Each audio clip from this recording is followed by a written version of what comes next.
باور کردنی نیست. چین بیش از 500 میلیون دلار هزینه کرده و توی فقط 25 روز یه شهر یخی ساخته. اینجا همون دنیای یخ و برف هاربینه که امسال بزرگترین نسخه تاریخیش ساخته شده.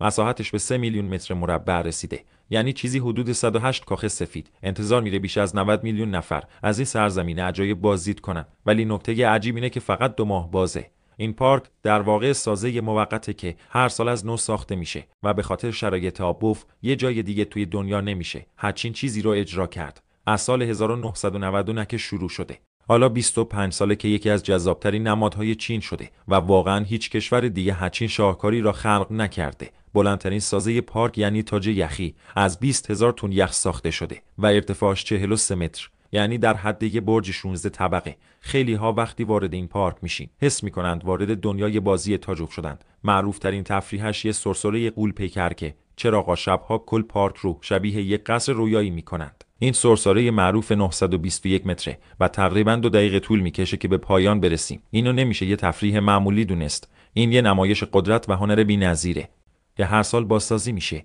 حساب یادت نره.